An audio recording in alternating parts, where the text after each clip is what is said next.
ಪ್ರಶಸ್ತಿಯನ್ನು ಏರ್ಪಾಡು ಮಾಡಿ ವಿತರಣೆ ಮಾಡೋದಕ್ಕೆ ನಮಗೆ ಬಹಳ ಗೌರವ ಇದೆ. ಈ ಕಾರ್ಯಕ್ರಮಕ್ಕೆ ಮುಖ್ಯ ಅತಿಥಿಯಾಗಿ ಆಗಮಿಸಿರುವ ಡಾಕ್ಟರ್ ಸ್ನೇಹ ನಾಯಕ್ ಅವರು ದಯವಿಟ್ಟು ವೇದಿಕೆ ಮೇಲೆ ಆಸೀನರಾಗಬೇಕು. ಯಾರಾದರೂ ಹೂವು ಕೊಟ್ಟು ಅವ್ರನ್ನ ವೆಲ್ಕಮ್ ಮಾಡಬಹುದು ಅಂತ ನನ್ನ ಅನಿಸಿಕೆ. ಹಾಗೆ ಸಂಸ್ಥೆಯ ಹಿರಿಯ ಸದಸ್ಯರು, ಆಜೀವ ಸದಸ್ಯರಾದ ಡಾಕ್ಟರ್ ಉತ್ತಪ್ಪ ಅವರು ವೇದಿಕೆ ಮೇಲೆ ಆಸೀನರಾಗಬೇಕು.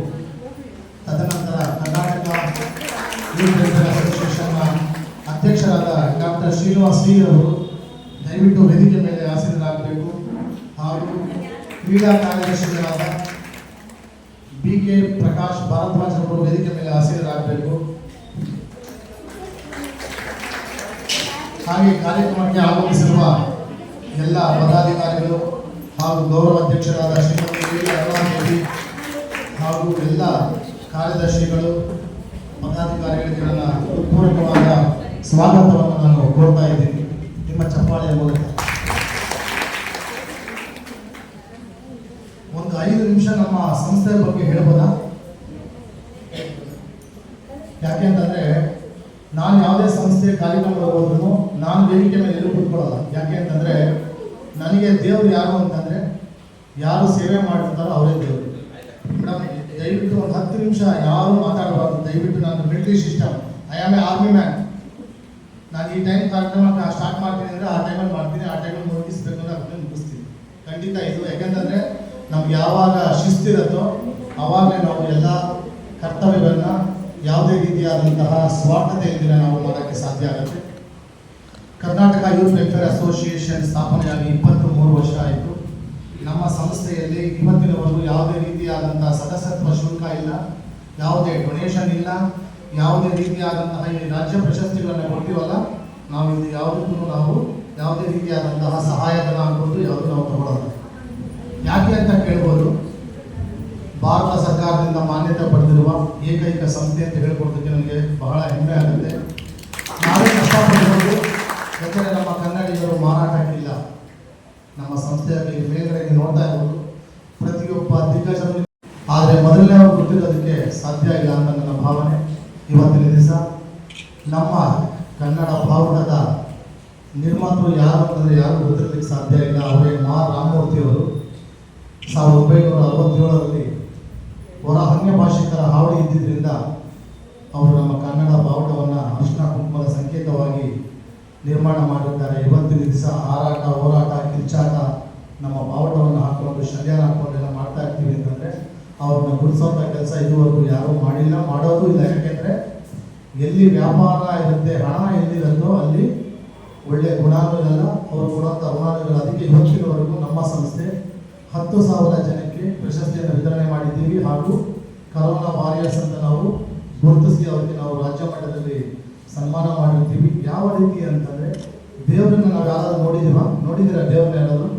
ಅದಕ್ಕೆ ಮಾನವ ದೈವ ರೂಪೇಣ ಅಂತಂದ್ಬಿಟ್ಟು ಹೇಳ್ತಾರೆ. ಅದಕ್ಕೋಸ್ಕರ ಹೇಳಿದ್ರೆ ಆ್ಯಂಕರ್ ಬೇಕು ಅವ್ರು ಬೇಕು ಅಂತ ಇಲ್ಲ ಮೇಡಮ್, ಇದೆಲ್ಲ ಯಾರಿಗೂ ತೊಂದರೆ ಕೊಡಬಾರ್ದು. ಯಾಕೆಂದರೆ ಬಂದಿರೋರೆಲ್ಲ ನನ್ನ ದೇವರು. ಅದಕ್ಕೆ ನಾನು ಯಾವುದೇ ವೇದಿಕೆ ಮೇಲೆ ಕುತ್ಕೊಳ್ಳೋದು ಕೂಡ ಇಲ್ಲ. ಇದು ಸತ್ಯ. ಯಾಕೆಂತಂದರೆ ನಾವೇ ಮುಂದಿನ ಜನ್ರೇಷನ್ಗೆ ಈ ವೇದಿಕೆ ಕಾರ್ಯಕ್ರಮಗಳಲ್ಲಿ ಯಾರಪ್ಪ ಅತಿಥಿಗಳು ಅಂತಂದರೆ, ಮುಖ್ಯ ಅತಿಥಿಗಳು ಅಂತಂದರೆ ಸಾಂದರ್ಭಿಕವಾಗಿ ನಾವು ಗೌರವ ಕೊಡಲೇಬೇಕು. ಯಾಕೆಂದರೆ ನಮ್ಗೆ ಅಷ್ಟು ಸಹಕಾರ ಕೊಟ್ಟಿರ್ತಾರೆ. ಅದ ನಂತರ ಬರುವಂಥದ್ದೇ ನೀವಿಲ್ಲ ಅಂದರೆ ಯಾವ ಕಾರ್ಯಕ್ರಮ ಆಗೋದೇ ಇಲ್ಲ. ಈ ವರ್ಷದಲ್ಲಿ ನಿಜವಾಗ್ಲೂ ಡಾಕ್ಟರ್ ಅನು ಮೇಡಮ್ ಅವರಿಗೆ ಚಪ್ಪಾಳೆ ಹೊಡೆಯಬೇಕು. ದಾಖಲೆ ಕೊಟ್ಟಿಲ್ಲ ಮೇಡಮ್. ಇನ್ನೊಂದು ತಿಳ್ಕೊಳ್ಳಿ, ಇದು ಯಾವುದೇ ರೀತಿಯಾದಂಥ ನಾವು ಪ್ರೇಕ್ಷಕ ಮಾತಾಡ್ತಾ ಇರೋದು ಅಥವಾ ಅತಿಶಯೋಕ್ತಿ ಮಾತಾಡ್ತಾ ಇರೋದು ಖಂಡಿತ ಅಲ್ಲ. ನಮ್ಮನ್ನು ಹೊಳೆಯೋದು, ಬಕೆಟ್ ಹಿಡಿಯೋದು ಆ ಥರ ಕೆಲಸ ನಮ್ಮಲ್ಲಿಲ್ಲ. ಯಾಕಂದರೆ ನಾನು ನನ್ನ ಕನ್ನಡವನ್ನು ಪ್ರತಿನಿಧಿಸಿ ಇಲ್ಲಲ್ಲ 18 ರಾಷ್ಟ್ರಗಳಲ್ಲಿ ನನ್ನ ಕನ್ನಡವನ್ನು, ನನ್ನ ಕನ್ನಡ ಧ್ವಜವನ್ನು ಎಲ್ಲೇ ಹೋದ್ರು ನವಂಬರ್ ಕನ್ನಡಿಗ ಅಲ್ಲ, ನಾನು ನಂಬರ್ 1 ಕನ್ನಡಿಗ ಆಗಬೇಕು. ಸೊ ಆದ ಕಾರಣ ನಾನು ಒಬ್ಬನೇ ಅಂತಾನೆ ಅಲ್ಲ, ನನ್ನ ಜೊತೆಲಿ ಯಾರೇ ಇವರೆಲ್ಲ ಯಾರು ಒಂದು ಸಣ್ಣ ಸಣ್ಣ ವ್ಯಕ್ತಿಗಳು ಸಣ್ಣ ಸಾಧನೆ ಮಾಡಿರೋ ಅದು ಖಂಡಿತ ಅಲ್ವೇ ಅಲ್ಲ.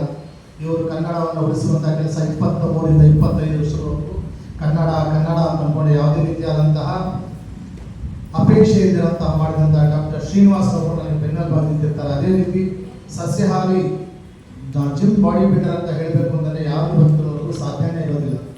ನಮ್ಮ BK ಪ್ರಕಾಶ್ ಭಾರದ್ವಾಜ್ ಅವರು, ಅದೇ ರೀತಿ ನಮ್ಮ ಸ್ನೇಹ ನಾಯಕ್ ಮೇಡಮ್ ಅವ್ರ ಬಗ್ಗೆ ಕೇಳಿದಾಗ ಅವರನ್ನೇ ಹೇಳಿದ್ರು ಮೇಡಮ್, ವೆರಿ ಸಿಂಪ್ಲಿಸಿಟಿ. ಈ ರೀತಿ ಕಾರ್ಯಕ್ರಮಗಳಿಗೆ ನಿಜವಾಗ್ಲೂ ನೀವು ಸಪೋರ್ಟ್ ಮಾಡ್ತೀರಾ ಅಂತ ಹೇಳಿದ್ರೆ ನನಗೆ ಬಹಳ ಖುಷಿ ಆಯಿತು ಮೇಡಮ್.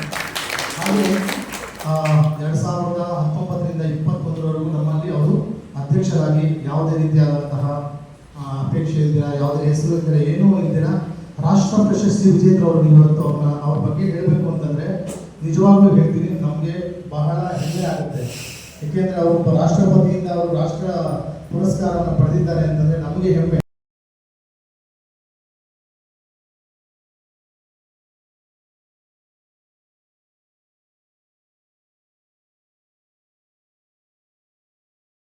ದಾಂಪತ್ಯ ಜೀವನವನ್ನು ನಡೆಸ್ತಾ ಹಾಗೆ ಹಿರಿಯರಾಗಿ ಪಕ್ಷದ ರಾಜ್ಯಾಧ್ಯಕ್ಷರಾಗಿ ಪಕ್ಷದ ಎಲ್ಲ ಕಾರ್ಯಕರ್ತರು ಮತ್ತು